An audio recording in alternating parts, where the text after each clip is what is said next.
so this tiny little mini Aussie is Lilo. Lilo is going to be a service dog for her owner who deals with some anxiety. Off. Good. Eventually we do want her jumping like that, but we don't want her, right now the reason why she's jumping is because she's bored. Really, she wants to figure out, what are you doing, Molly? Why are we just standing here? So I'll show you. So there are a bunch of different kinds of pattern interrupts. With her being so small and the owner is wanting her to kind of jump and get, when she is having any kind of anxiety or any type of anxious mood, where Lilo can kind of snap her out of it. So we start this out pretty slow for the most part. We really, most of task work is just a game to the dog. Unless they're super bonded with the owner already, they don't really understand that what they're doing is helpful to the owner. They just think, hey, I want the food, and hey, how do I get that food? Yeah, for the most part with service dogs, we want them to be a little bit food motivated, so I just have a little bit of hot dog right here. I did have kibble in my treat pouch, but it wasn't a high enough value of a reward for her to actually do anything for me. So with this, what I'm gonna do is sit down with her, and this is gonna be where I want her to go. You try to steal the treats already. So a little bit of pressure towards me on my lap, and I'll say the command for this pattern interrupt, which will be lap. So lap, a little bit of leash pressure. Good girl, a little bit of encouragement. When she gets where I want her, I go ahead and give her that little bit of reward. Have nice, calm, soft praise while she's enjoying that reward, and then I'll tell her off. Off, off. Have a little bit of space between me and her, and then once she goes off, it's important to reward her as well. So off is almost like a command to where she's not, if she does decide, okay, I'm gonna, I feel like my owner's getting anxious, I'm gonna go ahead and jump on her. We want her to be able to know the difference between lap and off. Hey, you. Okay, ready? Lap. Lap, a little bit of encouragement. Lap. Good girl, good girl. So with this pattern interrupt, we'll be sitting as well as standing with it. Good girl, lap, good girl. Good girl, and then same thing when we're done. Off.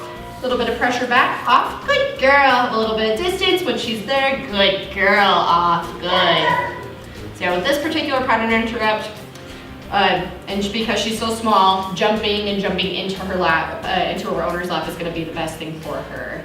Hey, cutie, hey, lap, come on, lap, come on, come on. A little bit of pressure this way, lap, with the leash, kind of step, quick. Lap, good girl, come on, come on. Now I want her all the way up, good, right there. That's exactly where we want her.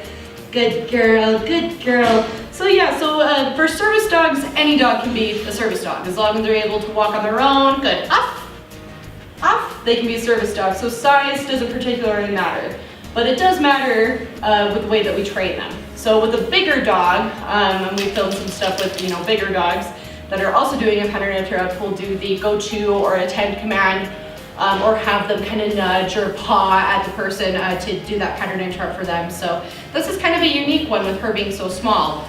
Good, hey, lap, lap, a little bit of pressure, a little bit of encouragement, hey. She's focusing on a car driving by, hey, lap, yay, good girl, come on, come on, lap.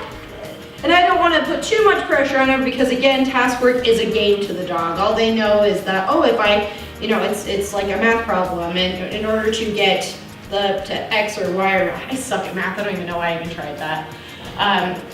But it's problem solving. How do I get this? How do I get this high value reward? And then in the future, the owner's not always gonna have hot dogs, but with the combination of training the task work and the bonds that she's gonna have with her owner and the consistency that the owner gives as far as obedience goes, as well as her task work moving forward, yes, she'll be able to do this on her own and with encouragement. And the time that her owner does have an anxiety attack and she doesn't have a hot dog, it's not gonna matter to her as much as it would. Good. Hey, come on. Now she hears Ty. Come on. They're not interesting. Hey, lap. Good girl, lap. So yeah, lots of good girl. Come on. Oh, okay, okay. Good. And off, off, off. Good, there she is, good.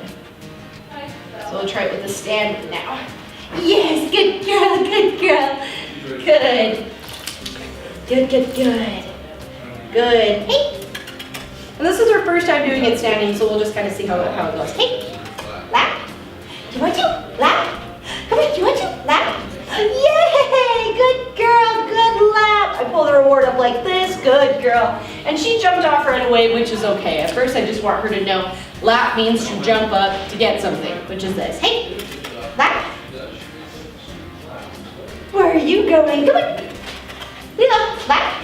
Yay! Oh, come on, come on. Yay! Good girl, good lap. Up. Good girl. Then same thing with sitting down. Tell her off. She gets her reward. It's good stuff, isn't it? So yeah, that's just one way that you can train a service dog for a pattern interrupt and this is not just for somebody with strictly anxiety. This is for people that have PTSD. This is for people that have depression. This is something that really helps a lot of people in a lot of different ways. It's just knowing of what our client needs and what the dog is able to perform. Good girl. Yay! Good lap, off. She's a smart girl. Hey, you want this? Good girl. She's doing so good. Yes, yes, yes, yes, yes, yes. Okay, come on.